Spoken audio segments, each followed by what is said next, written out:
Feel easier to forgive someone I really connect to, someone hurt me. But my parents is harder for me. And It's hard to forgive someone you hate. Yes. I agree. Yes. It is.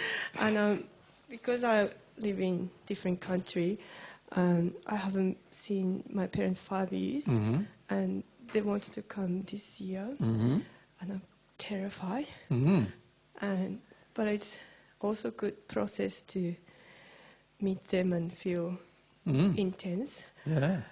But I'm still scared of they might hurt even more, and I can't change them as much as I want to. You can't change them at all. Change them at all. So it's almost like it's like helpless. I can't do anything. But you can. You've got to realise that you're in this phase, aren't you, with them? Yeah. Let's be probably more honest. It's more probably this word than that one. Yes. Yeah. And that's how you feel at the moment, right? But you don't want to get out of that place with them, right? And one of the reasons why you don't is because you don't want to go through this process, these two processes, right? Yeah. So the key is acknowledge that. I am angry. I want to stay angry. I want to punish them for the rest of my life. I say what is honestly the truth about the state you're in, right? And as you go through that, you'll start connecting to some of the grief and the fear that's underneath that rage. And so you'll start connecting to some of these other emotions that will help you eventually forgive them. Yeah. So I was thinking maybe wait till I go and finish the race, then meet. That's what I excuse in my here. So it's nothing help because we both. Have you thought though that maybe them coming might help you with your rage? Oh really? Oh, I'm so terrified because they can manipulate. Yeah, interesting. Anything. You just went from rage to terrified straight away. I'm impressed. Yeah, they're coming. Because they make me guilty. Yes, it's and my fault. Yes, Everything I do. Yes, they'll say all these things. All these things. And you need to have love for yourself and stand up for yourself and say, no, that's not the case at all. And if you want to believe that, you can get going on your bike. And that'll help you get connected to some of this rage and anger and let you really connect to it. See, at the moment, what you're doing, Hiroko, is you're just sort of stewing on it. You're not really feeling it. You're just letting yourself stew on it. It's there in you, dictating a lot of your life, guiding a lot of your actions. And you're just stewing on it, stewing on it, stewing on it. That's not good for you. This anger eats you away eventually inside. It's not good. All of these emotions eventually eat you away inside unless you do something about them. Right? Every one of these emotions affect your body in some way. They cause injuries to your body in some way. They'll cause diseases in your body if you don't do something about them, right? But if you get into them and allow yourself to get into them, then things can change. But what I want to say to you is that you need to have faith in God's process. This is God's way of forgiveness. Does that make sense? Just have some faith that you can, if you engage that way, things will change. But things won't change if you don't engage the way. Is it? You can see that? Yeah. So when you feel really angry about them, feel really angry. Let yourself feel how angry you are about them. And then allow yourself, and then you'll start thinking, oh, what if they're right next to me here? And then you start shaking, and what are you afraid of? Oh, I'm afraid they're going to guilt me and they're going to make me feel ashamed of myself, and these are all the things you're angry about. And this allows you to feel some of the fear. And then as you allow that to occur, and that comes up, you'll start to cry about some of the things they've done to you. Once you get to that place, you'll start the process of really experiencing the grief. You'll be starting to forgive them then, right? And to be honest with you, you're not doing it for them. You're doing it for you because you love you, right? That's hard. Because that's what forgiveness does, is it does it for you as well as them. That's the beauty of forgiveness, is it stops the connection between you and the other person. This is what many are avoiding, particularly with regard to family, if I can just talk about that a bit. At the moment, here's Mum. Oops, dress for Mum. Don't want her naked. And here's Dad. I don't know about the pants for him, but anyway, here's you. Okay, so there's Mum, Dad, there's you. At the moment, it's like a great big umbilical cord is still connected between you and Mum and Dad. And that umbilical cord is your rage.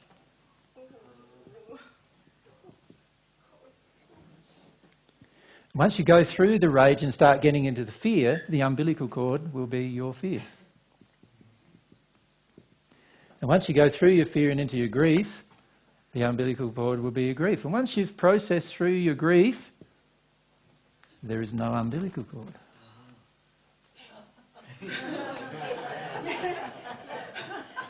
You've grown up.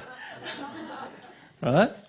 You've grown up, you've taken self-responsibility for all of your emotions. You've grown up. You no longer have any connection to that person at all, any at all. But it's not like there's a wall there because you're completely open, but you no longer have any connection to them at all. You no longer see them as your mother, your father. You see them as another brother and sister who in the past did some damage to you, and still perhaps even want to do some damage to you, but you're over it, right? And you can think of them with affection without wanting wanting to attack them, but also you don't put up with any crap from them anymore, because they're just another person. That's how you see them. See, at the moment you don't see them that way. The way you see them is that you want something from them. What do you want from them? Ah, yeah, you want love from them. What else do you want from them? Security. Okay, safety, yeah. What else do you want from them? I think I want them to decide what I do. Oh, you want them to be me. responsible for you, yes. Yes, you want them to be responsible. Yeah, this is all good. Yeah, what else do you want from them? Actually, I want them to control me. Because but how you want to be controlled? How I want. What do you really want from them? So love is true, safety is true. Yep. You want them to take responsibility for your life, Yep. or for any pain in your life. Yep. Yep. And approved. You want them to approve of you. Yep. Good. Yeah. Right. Anything else you can think of off the top of your head that you want from them? Maybe rescue me. You want them to be able to rescue you. So if you run into trouble, you got a backup. Yeah. Yeah? Yeah. How many of you feel that way? You run into trouble, you've got to have someone as a backup, right? Yeah. Okay. Now, while you want all of those things from them, and I might point out to you that actually they're not capable of giving you most of those things in their current state. No. But while you want all of those things from them, here's God up here. Are you wanting any of those things from God? I'm doubting him because... Yeah, you don't want any of those things from God. Because I feel he dumped me and sort of... Well, no, you think God treated you the same way as they treated you because you've still got the umbilical cord with them. Right. You've still got this cord in between you and them saying, this is what my definition of love is. Oh. Okay? Really? Yeah. Oh, don't like that. Now, what's God's definition of love? Is God ever going to rescue you from anything that you've done that's out of harmony with love? No. Okay, so rescue's out the door. Is God's definition of love. Oh no. Is God ever going to make you feel safety when you feel unsafe? No. Okay. He wants you to feel unsafe, doesn't he? He wants you to feel your feelings. Okay. Is God ever going to take responsibility for your life?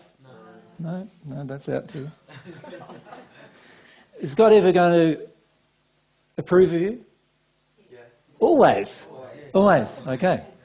So here we go.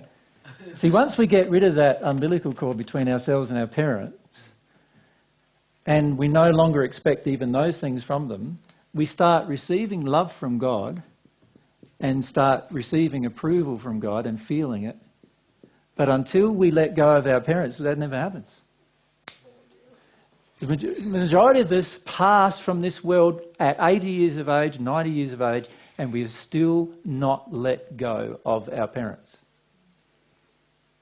Because you know what's one of the first things you do when you hit the spirit world after you've passed? Go and find your parents. All right? And why would you do that if you'd let go of them?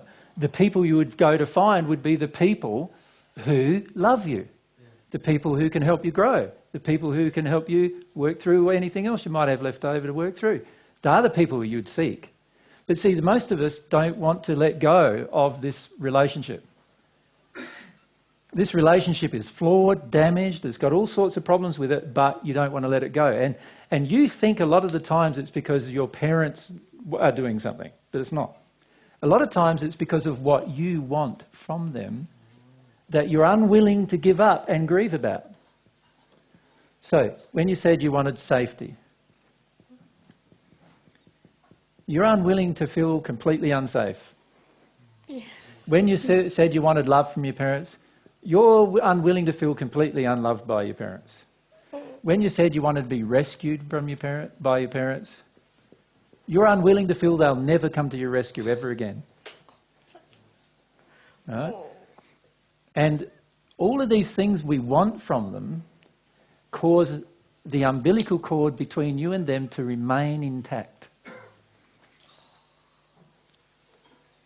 Does it make it bigger? If we use a mic.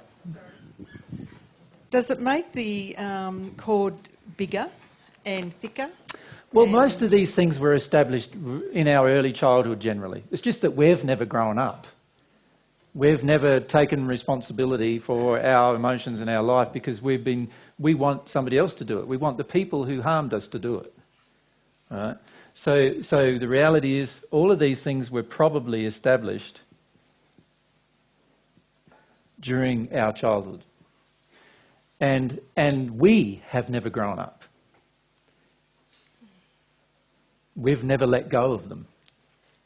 We don't now, instead of seeing them as our brother or sister who's just as damaged as we see them as somebody who needs to love us, has to do this and has to do that and has to do all these things for us. And if they don't, they're a bad mum or a bad dad. That's how we see them. Right? But that's really just defining all of our expectations. Because a lot of the things we want, God wouldn't give us either.